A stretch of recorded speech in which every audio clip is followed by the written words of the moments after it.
আজকের আমাদের press meet দলের তরফ থেকে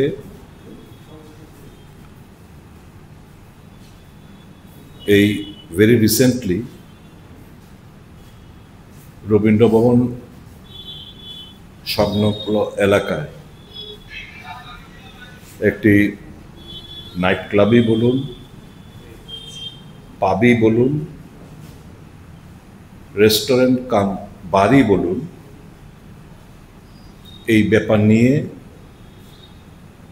আমাদের আজকে আপনাদের মাধ্যমে রাজ্যবাসীকে বিশেষ করে মাননীয় মুখ্যমন্ত্রীর দৃষ্টি আকর্ষণ করে কিছু ব্যাপার আলোকপাত করতে চাই। মুখ্যমন্ত্রী নিজেই বলেছেন, আমি খবরের কাগজে এসে আমি ছিলাম না, আমি এসে দেখলাম যে উনি ব্যাপারটা জানতেন না। যদিও এলাকা ওনার এই বিল্ডিং যে সোসাইটি গঠিত হয়েছে আরবান ডেভেলপমেন্ট দপ্তর দ্বারা, এই দপ্তর ওনার না জানাটা একটা আশ্চর্যের ব্যাপার, এবং প্রশাসনের উপর ওনার গ্রিপ আছে সেটা বয়ান করে না। হাওয়েভার মুখ্যমন্ত্রী মানে সব জানতে হবে সেটা নয়। আমি মুখ্যমন্ত্রী আপনাদের মাধ্যমে মুখ্যমন্ত্রীকে অবগত করতে চাইছি কয়েকটি ব্যাপারে। এই যে বিল্ডিংটা রোজ ভ্যালির building, Rose Valley real estate and construction লিমিটেডের পক্ষে ম্যানেজিং ডাইরেক্টর শিবময় দত্ত, পিতা সতীরঞ্জন দত্ত, এই যে পর্চা, এই বিল্ডিংয়ের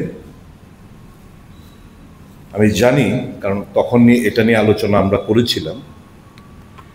এই building plan Agartala municipal corporation দ্বারা প্ল্যান অ্যাপ্রুভড হয় নাই। এটা হচ্ছে নাম্বার 1 পয়েন্ট। হয় নাই, অ্যাপ্রুভড হয় নাই। কাজেই এটা একটা ইলিগেল বিল্ডিং, এবং যখন এটা কনস্ট্রাকশন চলছিল আগরতলা মিউনিসিপ্যাল কর্পোরেশন দ্বারা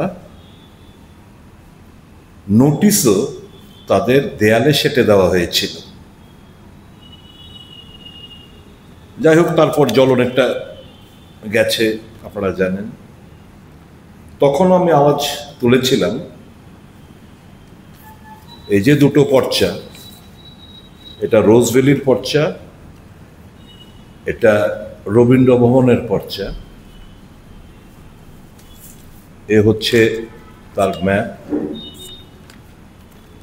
পরিষ্কার কেন মিউনিসিপ্যাল অ্যাপ্রুভেল দেয়নি তার মুখ্য কারণ ছিল আমাদের ওই সময় আপত্তি তোলার প্রেক্ষিতে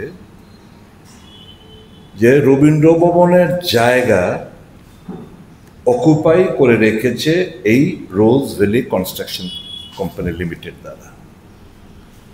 অর্থাৎ যে ওয়ালটা রবীন্দ্র ভবন ঘেঁষে যে প্রাচীর তৈরি করা হয়েছে, বেশ কিছুটা জমি রোজ ভ্যালি ওই সময় ক্যাপচার করে নিয়েছিল, নাম্বার 1। নাম্বার 2 হচ্ছে একটা বড় মাত্রার জায়গা, এই রোজ ভ্যালি কনস্ট্রাকশনের যে বিল্ডিংটা সেটা খাস। মিউনিসিপ্যালিটির আমি আমরা যখন প্রদেশ কংগ্রেসের তরফ থেকে আমরা আলোচনা করেছিলাম এই চিটফান্ডগুলোর বিরুদ্ধে, তো আমরাই তো সরকারে, তখন তো বিজেপি ছিল না, তো আমরাই এইগুলো কিনে মানুষের সামনে তুলে ধরেছিলাম। সেই ডকুমেন্ট খুঁজে আজকে বের করে এনেছি। কাজে this illegal building, 1, building plan নেই, 2, 3 হচ্ছে খাস জমি রয়েছে খানিকটা, এবং রবীন্দ্র ভবনের জমি দখল করে নিয়েছে রোজ বিল্ডিং ওই প্লটের মধ্যে। এটা 4থা অভিযোগ। 5ম অভিযোগ, আমি মাননীয় মুখ্যমন্ত্রীকে সহায়তা করতে চাইছি যে সর্বশেষ যে আগরতলা মিউনিসিপ্যাল কর্পোরেশন দ্বারা ট্রেড লাইসেন্স 13/6/2025, মানে জুন মাসের 13 তারিখ 2025 যে স্বাক্ষরিত যে ট্রেড লাইসেন্স, সেই ট্রেড লাইসেন্সের বলছে ব্যবসার নাম এখানে রয়েছে রেস্টুরেন্ট, ব্র্যাকেটে বিগ মানে বড় মাপের রেস্টুরেন্ট বিগ। কোথাও এখানে বারের উল্লেখ নেই। তাহলে এই যে এটা অ্যাপ্রুভাল 13 জুন 2025, এক্সাইজ জানুয়ারি মাসের কোনো একটা তারিখে তাদেরকে বার লাইসেন্সের অনুমোদন দেয়। তাহলে তোমরা যখন এর আগের ট্রেড লাইসেন্সগুলো যখন তোমরা আবার রিনিউ করতে গেছো, এখানে উল্লেখ করা প্রয়োজন ছিল রেস্টুরেন্ট বিগের জায়গায় রেস্টুরেন্ট কাম বার। ট্রেড লাইসেন্সের মধ্যে উল্লেখ নেই।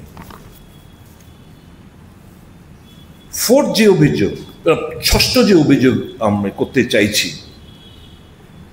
সেটা হচ্ছে এই বার লাইসেন্স পেতে এনবিসি কিংবা Tripura fire rules, new building code কিংবা ফায়ার রুলসের প্রেক্ষিতে ফায়ার লাইসেন্স নিতে হয়। আমি দায়িত্ব নিয়ে বলছি, this building has got no fire licence, approval নেই, ফায়ার সার্ভিসের কোনো এনওসি নেই। এই কথাগুলো কেন বলছি মাননীয় মুখ্যমন্ত্রীর গোচরে আনতে চাইছে এই কারণে, তাহলে কি এরকম শক্তি এর পেছনে ছিল কিংবা আছে যে না বিল্ডিং এর পারমিশন, না কোনো ট্রেড লাইসেন্সের, না ফায়ার ব্রিগেডের, এবং যেহেতু এটা ফ্লোরটা মানে টপ ফ্লোর মানে ছাদটা তাকে লিজ আউট করা হয়েছে এই কি বলে এই কোম্পানিটাকে ওভালকে, যেহেতু ছাদটা তারা স্বাভাবিকভাবে একটা টেম্পোরারি কনস্ট্রাকশন ওরা করেছেন। 18 মিটার হাইটের বেশি মিউনিসিপ্যালিটি তার অ্যাপ্রুভাল দিতে পারবে না, ইউডির অ্যাপ্রুভাল চাই। আমি জানতে চাই where is the UD approval? এটাও নেই। আরবান ডেভেলপমেন্টের যে অ্যাপ্রুভাল, এইগুলো প্রডিউস করুক, কি প্রডিউস করুক তাহলে, এবং এগুলো সরকারকে প্রডিউস করতে হবে না। My press meet is not to the oval company. সরকার তাদেরকে এক্সাইজ দপ্তর তাদেরকে লাইসেন্স দিয়েছে, তো লাইসেন্স দিতে গেলে তো এই জিনিসগুলো যেগুলো আমি বললাম এটা তো বাধ্যতামূলক।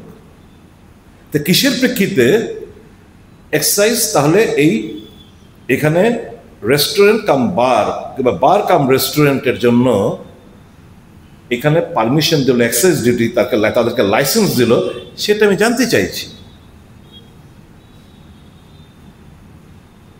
তারপরে আপনার স্বাস্থ্যের হেলথ ডিপার্টমেন্টের এনওসি চাই, FSSAI এর পারমিশন চাই, food safety security authority of India তার কাগজ চাই। তো এই কাগজগুলো কোথায়? সরকার নিশ্চয়ই যখন এই লাইসেন্সটা দিয়েছে তাদের কাছে দস্তাবেজগুলো আছে, এক্সাইজের কাছে আছে।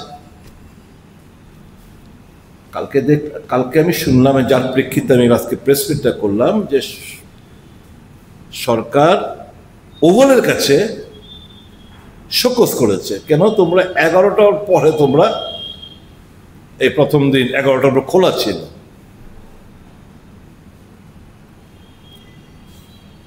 শোকজ তো করা উচিত ছিল যে দপ্তর তাদেরকে লাইসেন্স প্রদান করেছে, those officers ought to have been issued with so cause notices. সেটা করলেন না। তাহলে এই ওভেলকে পাই দিতে গিয়ে যারা বেনিফিশিয়ারি কি পরিমাণ অর্থ এরা হাতিয়ে নিলে এই সমস্ত দস্তাবেজকে অবজ্ঞা করে না চেয়ে পারমিশনটা দেওয়া হলো। আমি সংস্কৃতির কথা বলবো না, আমি ওই লাইনে যাচ্ছি না। ওগুলো প্রদেশ কংগ্রেস সভাপতি এবং অনেক শিল্পী, সাহিত্যিক, রাজনৈতিক দল ব্যাখ্যা করেছে। আমি শুধু what compelled in spite of so many lacunas, কাগজের অভাব, কি পরিস্থিতিতে এবং কোন প্রেসারে, কোন অদৃশ্য শক্তির প্রেসারে এক্সাইজ দপ্তর তাদেরকে লাইসেন্স দিল, সেটা হচ্ছে আজকে সবচেয়ে বড় প্রশ্ন। আমি এই কথাগুলো এই কারণে বলছি, আমি বিশ্বাস করি মুখ্যমন্ত্রী হয়তো বা জানেন না, আমি কোন যেহেতু মুখ্যমন্ত্রী বলেছেন উনি জানেন না, আমি ধরে নিচ্ছি এটা ধ্রুব সত্য। এবং যেহেতু জানেন না, আজকে আমার প্রেস বার্তার প্রেক্ষিতে আরো অনেক পয়েন্ট আমি এখানে জুড়ে দিলাম, যাতে করে মাননীয় মুখ্যমন্ত্রীর সুবিধা হয়। এক, এখানে তার লাইসেন্স ক্যান্সেল করা। দুই, যারা তাদেরকে লাইসেন্স পাইয়ে দিতে সহায়তা করলেন তাদেরকে নোটিশ ইস্যু করে তাদের বিরুদ্ধে দৃষ্টান্তমূলক প্রশাসনিক যেন তাদেরকে স্টেপ নেওয়া হয়, তাদের বিরুদ্ধে যেন স্টেপ নেওয়া হয়। Because this building is illegal. A chunk portion of the Rabindra Bhavan land is being captured by this building, Rose Valley. A chunk of the land is khas land. The municipality did not give any building approval. Rather, they pasted one notice during those period.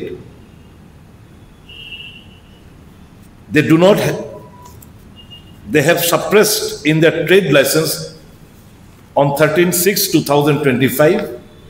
It is restaurant big. It is not bar. They have not mentioned it bar. They had not obtained the clearance of the UDD.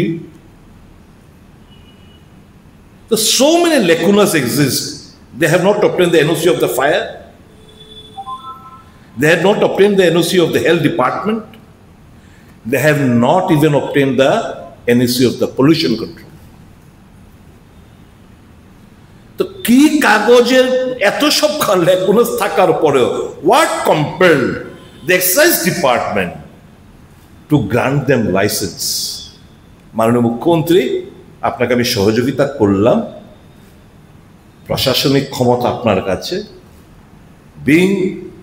আমরা একটা সচেতন রাজনৈতিক দল, আমাদের দায়িত্ব আপনাকে অবগত করা, অ্যাকশন নেওয়ার দায়িত্ব আপনার। আমরা প্রত্যাশা করব বারের লাইসেন্স শুধু ক্যান্সেলই নয়, এই অন্যায় কাজ যারা করলেন তাদের বিরুদ্ধে আপনি অ্যাপ্রোপ্রিয়েট অ্যাকশন নেবেন। That's it in brief my press meet. আপনাদের যদি কোনো প্রশ্ন থাকে করতে পারেন।